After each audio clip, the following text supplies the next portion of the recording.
बहुत बार ऐसा होता है कि आप कंपनी के एम्प्लॉयज़ के लिए काफ़ी सारे लोगों के लिए बहुत कुछ करते हैं, लेकिन लोग उसे अप्रिशिएट नहीं करते हैं और जो आप रिजल्ट चाहते हैं वो प्रोवाइड नहीं करते हैं, तो काफ़ी ज़्यादा तकलीफ होती है, नुकसान होता है और आप यही सोचते हैं कि अब ऐसा क्या है जो रह गया है, शायद मैंने नहीं किया या किसी और ने किया। एग्जैक्टली किसी और ने क्या किया जो आपने मिस कर दिया, यही आप जानने वाले हैं आज की इस ऑडियो बुक समरी में जिसे बना आपके साथ। तो आइए जानते हैं summary of work rules, insights from Google that will transform how you live and lead, जिसे लिखा है लाज़लो बॉक ने।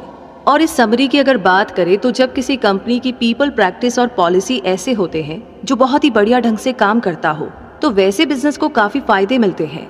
उनमें से एक फायदा ये है कि यहाँ पर काम करने वाले काफी लोग कंपनी के लिए कमिटेड रहते हैं।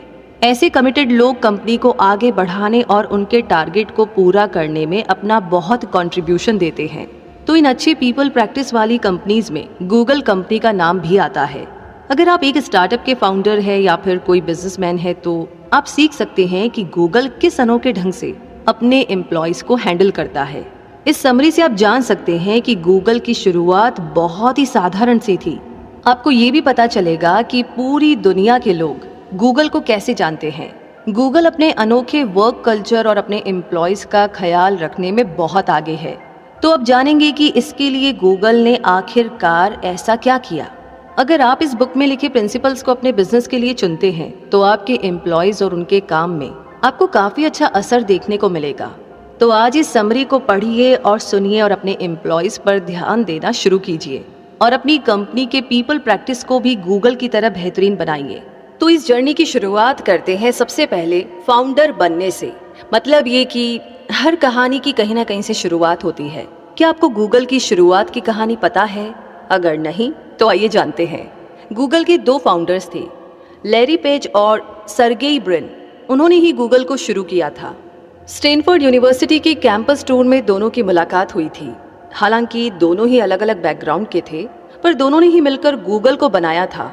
बचपन में दोनों ही मॉन्टेसरी स्कूल जाते थे, इसीलिए उनके आइडियाज भी इन्हीं मॉन्टेसरी स्कूल से इंस्पायर्ड था। उनका सपना सर्च इंजन बनाने के अलावा और भी बहुत कुछ करने का था। वे ये भी समझना चाहते थे कि एम्प्लॉयज को कैसा बर्ताव अच्छा लगता है।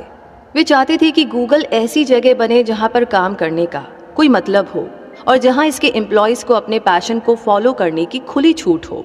साथ ही यहाँ पर एम्प्लॉयज और उनकी फैमिली का हर तरीके से ख्याल रखा जाए। लेकिन सिर्फ गूगल ही एक ऐसी कंपनी नहीं थी जो अपने एम्प्लॉयज का ख्याल रखती थी। फोर्ड एंड हर्शीज कंपनी में भी अच्छी पीपल प्रैक्टिस की जाती थी, जिससे उसके एम्प्लॉयज खुश रहते थे। तो किसी कंपनी का फाउंडर बनना सिर्फ नाम के लिए नहीं होता। फाउंडर बनना एक एटीट्यूड है, एक सोच और नजरिया है। एक लीडर के तौर पर आपको सबके लिए अपॉर्चुनिटीज यानी कि अवसर तैयार करने चाहिए। अच्छे फाउंडर्स एक दूसरे की मदद करते हैं और उनके आगे बढ़ाने के लिए रास्ता बनाते हैं।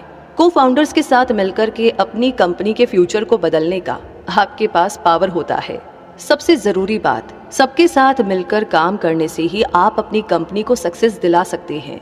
गूगल के एम्प्लॉयज हर महीने टेक टॉक्स होस्ट करते हैं, जहां वे सब जमा होकर एक दूसरे से अपने काम के बारे में शेयर करते हैं। गूगल ने अपने एम्प्लॉयज को स्टॉक्स में भी हिस्सेदारी दी है और ऐसा करने वाली कुछ ही कंपनीज है जिसमें गूगल भी शामिल है।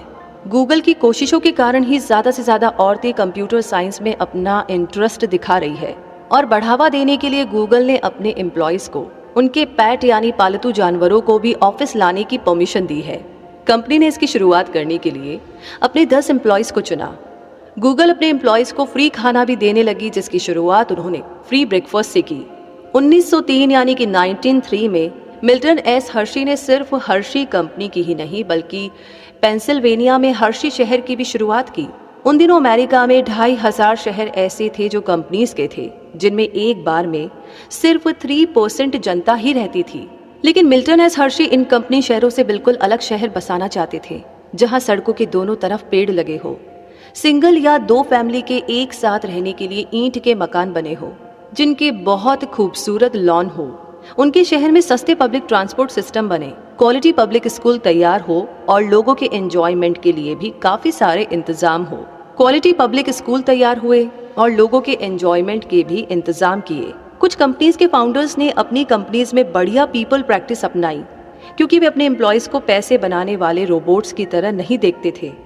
अपने एम्प्लॉयज़ को वैल्यू देने में ही उन्हें अपनी कंपनी का फ़ायदा दिखा। एक कंपनी को सक्सेस दिलाने के लिए उसके फाउंडर्स को अपने एम्प्लॉयज़ को फलने फूलने और पनपने का मौका देना चाहिए। साथ ही उनकी ज़रूरतों का भी ख्याल रखना चाहिए।